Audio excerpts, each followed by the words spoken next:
What is going on, everybody? It's just Rules back again with another video here for episode number 61 of a Ring of Honor TV review. Let's jump right into this episode because this was a longer episode with a lot taking place.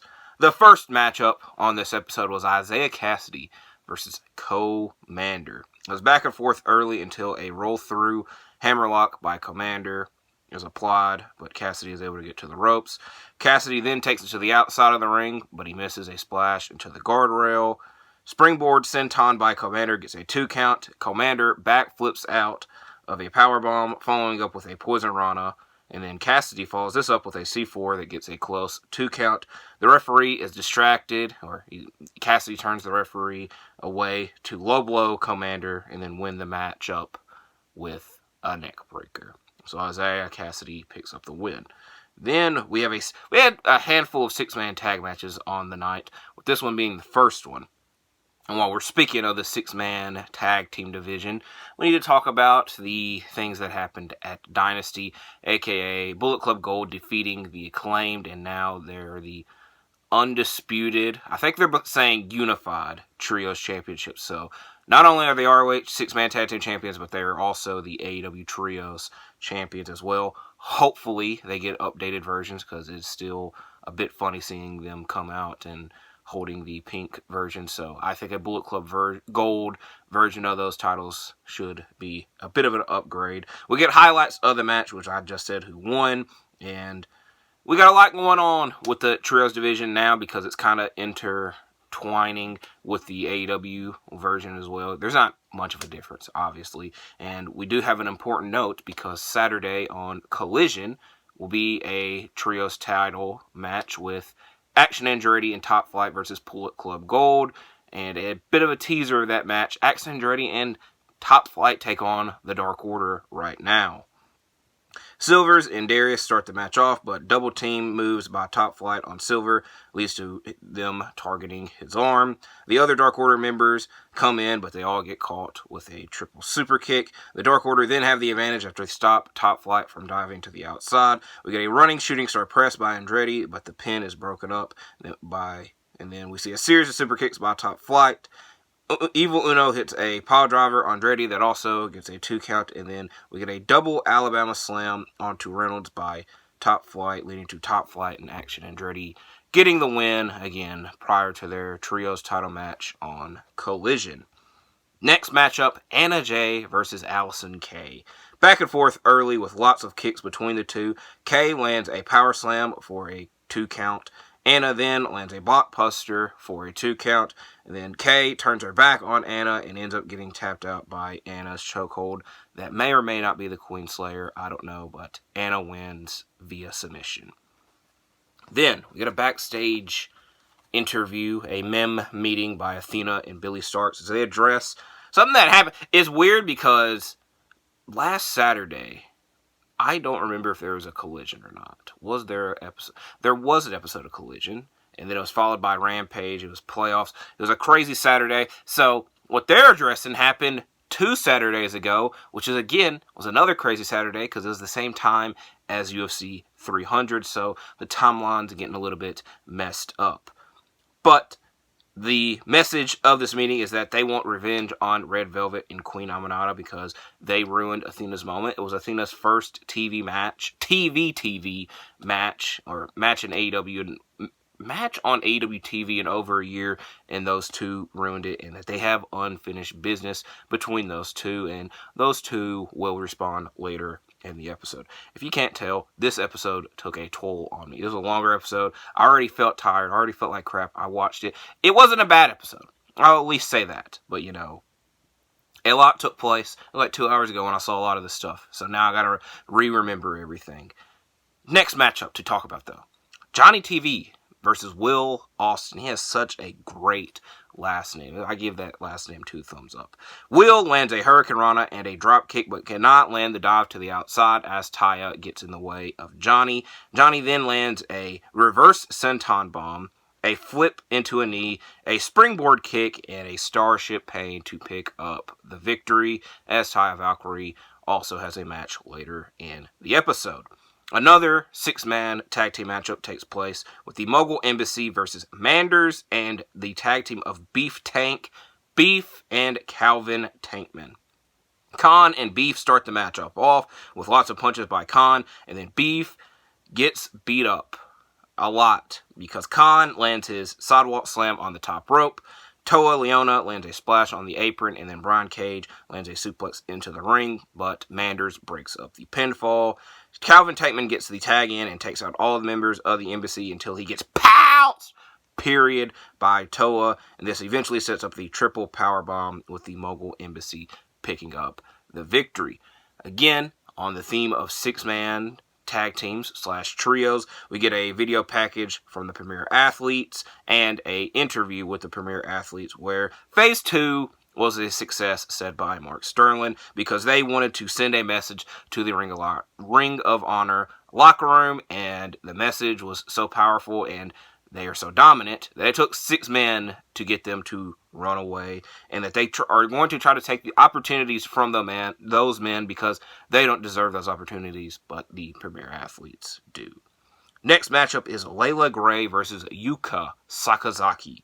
Gray has the advantage after landing a bulldog for a 2 count, and then she hits a sunset flip powerbomb off of the second rope to get a 2 count as well, but Yuka lands a backbreaker, an airplane spin, and a magical girl splash to pick up the victory.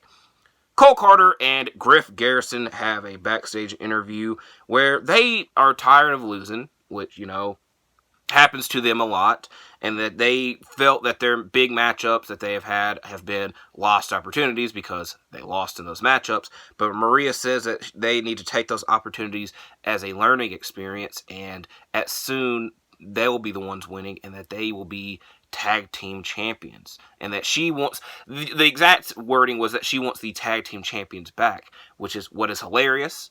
Commentary made note of this in the next matchup because, again, it makes sense. She wanted the damn tag team titles so bad, her husband is one half of the tag team champions, which sets up our next matchup.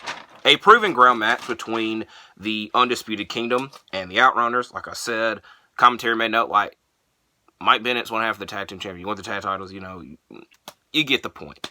Mike Bennett and Magnum start the match off. It seems that the Outrunners, and again, commentators making note of this, that the Outrunners are trying to delay the match and go in a bit of a slower pace, maybe to last the time limit, which we saw in the last Proven Ground match with the Infantry in the Undisputed Kingdom. It ended up giving them the tag team title opportunity, but it does speed up a lot when a dive to the outside is landed by Turbo Floyd. The Kingdom then corner Magnum once they're back in the ring until he gets the tag into Floyd. Then they try to hit Boot Camp, which is the Infantry's maneuver, but is not able to land, and the Kingdom win the matchup with a roll-up by Mike Bennett.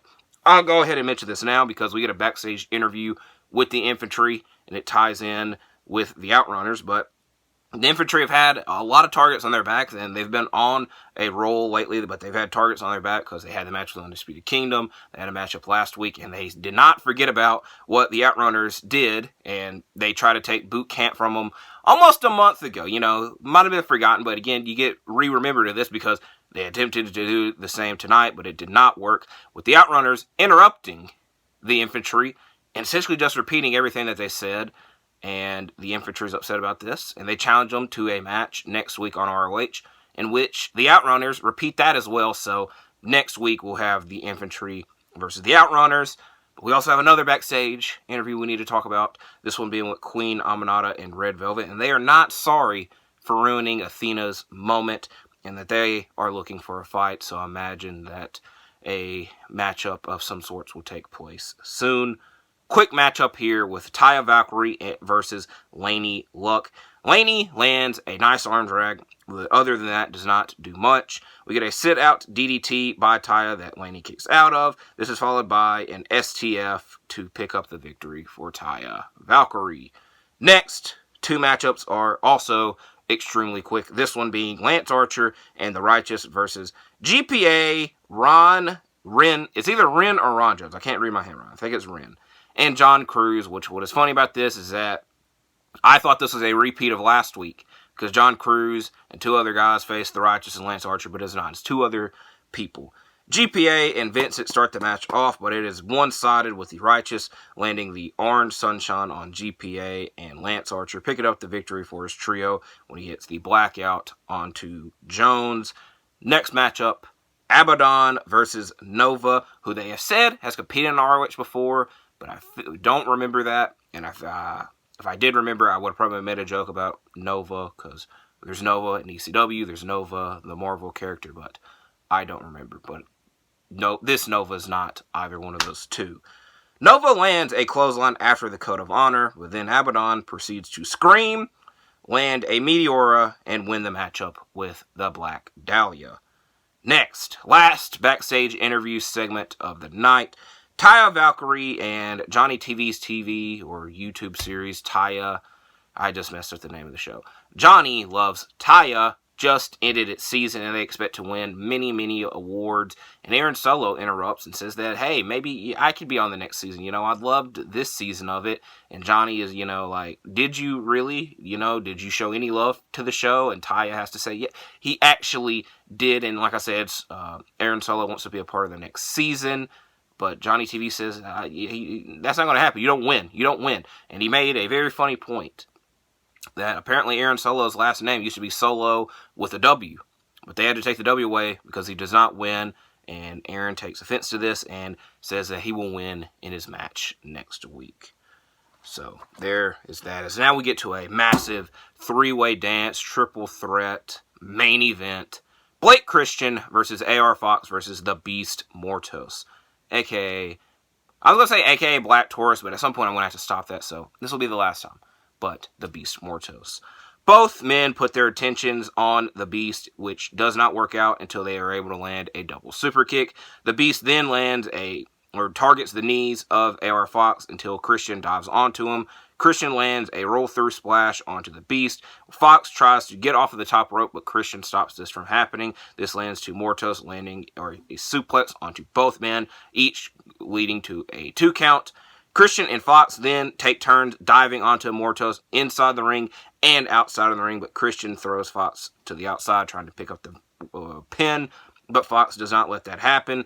Fox then lands a DDT onto Christian, but it then is hit with an elevated piledriver, but it looked a lot like an awful waffle by the Beast Mortos to pick up the victory, wrapping up this episode of ROH. So I won't lie to you. This was a longer episode of ROH, but I wasn't bored. This was a very good episode all around, so I cannot complain on that front. So I recommend watching it. So there is that. So also recommend you liking the channel, subscribing to the channel, or liking the video. Subscribing, you can just tell I'm ready to go to sleep, but liking this video, subscribing to the channel, and staying safe. So again, thank you for watching.